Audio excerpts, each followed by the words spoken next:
Hi hello नमस्कार। तर मी आशा, तर माझ्या चॅनलवरती सर्वांचं स्वागत आहे। आशा करते सर्व स्वस्त असताना, मस्त असताना आणि मजेत असताना। श्री स्वामी समर्थ सर्वांना। तर चॅनलवरती नवीन सबस्क्राईब नक्की करा, लाईक करा, व्हिडिओ पूर्ण बघा, स्किप करू नका। तर आजकाल थोडीशी माझी तब्येत खराब आहे, मी थोडंसं दम लागणं वगैरे, छाती दुखणं वगैरे चालू आहे। तर कोणी काही सांगतं, कोणी म्हणतात तर सध्या खूप आपण बघतो सध्या हार्ट अटॅक वगैरे असे याचे प्रमाण खूप वाढलेले आहे। तरीसुद्धा आपण हॉस्पिटलला गेले होते, मेडिसिन वगैरे म्हणजे चालू आहे। आता जवळजवळ 8-10 दिवस झाले असेल। त्याबरोबर मी काढा वगैरे पण घेते रोज संध्याकाळी आणि मॉर्निंगला पण। आणि त्याबरोबर म्हणजे माझं चालणं खूप कमी होतं, त्यामुळे मी आता रोज सकाळी 1 तास चालते। मी बघूया, आता प्रयत्न चालू आहेत, शेवटी सगळं देवाच्या हातात आहे। तर आयुष्यामध्ये कसं असतं ना, तर मला एक गोष्टीचं खूप वाईट वाटतं। तर वाईट असं वाटतं की माझ्या म्हणजे त्यामध्ये तर माझी काही चुकी नाही। जे आईवडिलांनी स्थळ बघून दिलं होतं, तर त्या लोकांनी त्यांची जबाबदारी व्यवस्थित पार पाडली नाही। तर त्यामुळे मला काही वर्षांनी वेगळं होण्याचा निर्णय घ्यावा लागला। तर वेगळे झाले तर म्हणजे माझ्या मुलांचं शिक्षण सुद्धा म्हणजे मी फीसुद्धा भरू शकत नव्हते, एवढी वाईट परिस्थिती होती माझ्यावर। आणि असं नसतं, कोणत्याही स्त्रीला तिचं घर तोडायचं म्हणजे हाऊस नसते, तर परिस्थिती अशी तिच्यावर आलेली असते। जर एखाद्या स्त्रीने एवढा वर्ष त्रास काढला, समजा मानसिक त्रास काढला आणि तिच्या आयुष्यामध्ये नसता प्रॉब्लेम। आजकाल बोलणं सोपं आहे की स्त्रीने पावली नवऱ्याला साथ दिली पाहिजे, बरोबर आहे, स्त्री नवऱ्याला साथ देतेच, अशी कोणती स्त्री नाही की साथ देत नाही म्हणून। प्रत्येक स्त्री हे साथ देतच असतात, पण जेव्हा साथ देत असते तेव्हा लोकांना ते दिसत नसतं। आणि जेव्हा तिच्यावर वाईट परिस्थिती, जेव्हा तिने काही करण्याचा प्रयत्न केला, ते लोकांच्या डोळ्यामध्ये खुपतं। मी जेव्हा माझ्या आयुष्यामध्ये 12-13 वर्ष जेव्हा स्ट्रगल करत होते, जेव्हा स्ट्रगल म्हणण्यापेक्षा जेव्हा त्रास काढत होते, तर तेव्हा हे लोक माझ्या घरामध्ये बघायला आले की माझ्या मुलाचं शिक्षण चालू आहे का नाही, किंवा ते घरात खातात का उपाशी राहतात। अक्षरशः खोटं वाटेल तुम्हाला, मी 3-3, 4-4 आठवडे बाजार करत नव्हते आणि दुकानातून 10 रुपयाचं तेल आणायचे किंवा 10चे शेंगदाणे आणायचे। भले देवाने आज माझे दिवस बदलले, म्हणजे मी पोटाला पोटभर खाऊ शकते, पण जे दिवस माझ्यावर घडले ते मी विसरू शकत नाही कधी। आणि ज्यांच्यामुळे दिवस होते, ज्यांना त्यांची जबाबदारी कळली नाही, त्या लोकांना तर मी आयुष्यात कधी माफ करू शकत नाही। तर आयुष्यात एवढा त्रास काढून मी वेगळं झाले। त्यानंतर मुलांचं शिक्षण म्हणजे चालूच होतं, आणि त्याआधी पण म्हणजे फीसुद्धा भरू शकत नव्हती, एवढी वाईट परिस्थिती होती। म्हणजे कायम नुसते प्रॉब्लेम। तुमच्या आयुष्यामध्ये प्रॉब्लेम किती दिवस राहणार आहे? वर्षभर, 2 वर्ष, 4 वर्ष, 5 वर्ष जर तुमच्या आयुष्यात कायम प्रॉब्लेमच चालू राहिले, तर ती व्यक्ती काय करणार आहे? तर तिचं मुलाचं पुढचं भवितव्य काय असेल? वेगळ्या झाल्यानंतर सुद्धा मला खूप प्रॉब्लेम आले, पण तरी मुलांची साथ होती। आणि चांगले म्हणजे जीवाला जीव देणारे पण बरोबर होते, त्यामुळे मला आतापर्यंत मी इथपर्यंत पोहोचले आणि मला कुठलाही प्रॉब्लेम झाला नाही।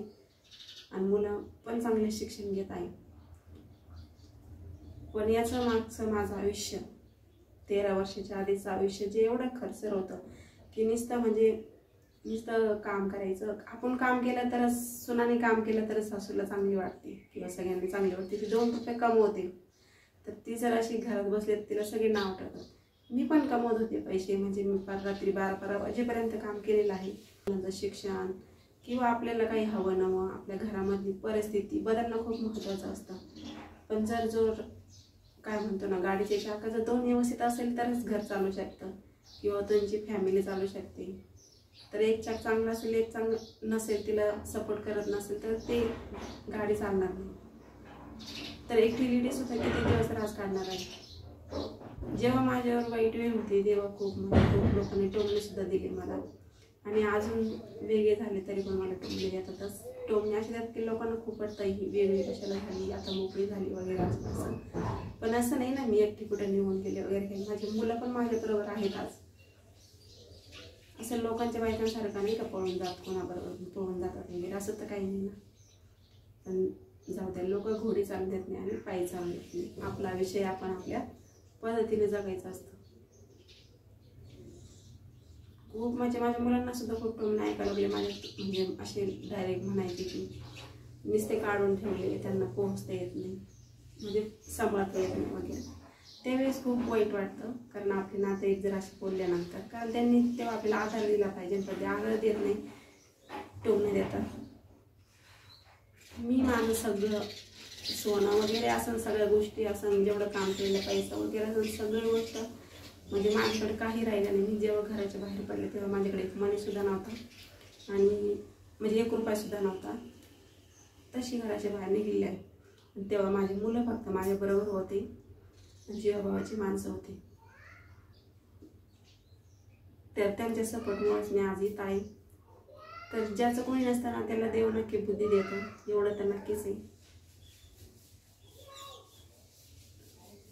तरी पण मग मी असं राहते तर लोकांना खूप टोचतं, कारण आता माझं राहणीमान हे पहिल्यापासून असंच आहे.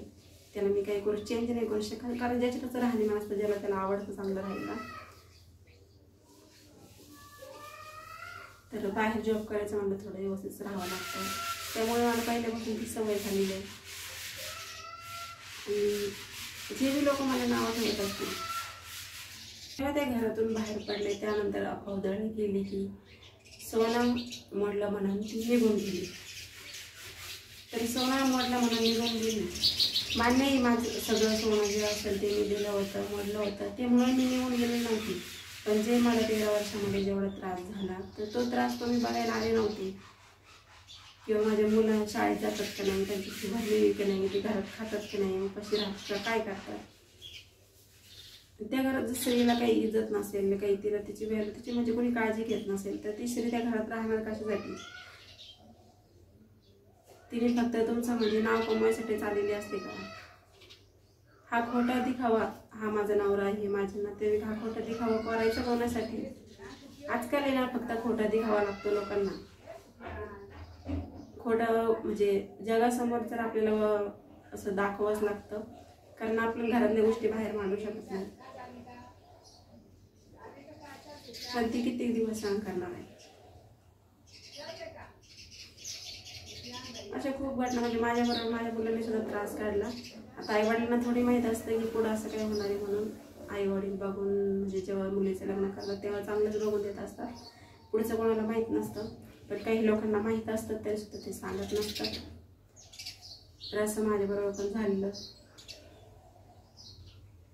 पूर्ण आयुष्याची वाट लागून गेली. पण दुःख याचं नाही, कारण दुःख आपलं आयुष्य झालं, आपलं काही झालं गेलं सोडून द्यायचं. तर पुढचं आपलं आता मुलांचं फ्युचर असतं, फ्युचर त्यांचा विचार करायचा. पुढचं जे आपलं राहिलेलं आयुष्य ते आनंदाने जगायचं, कोणाचा काही विचार करायचा नाही.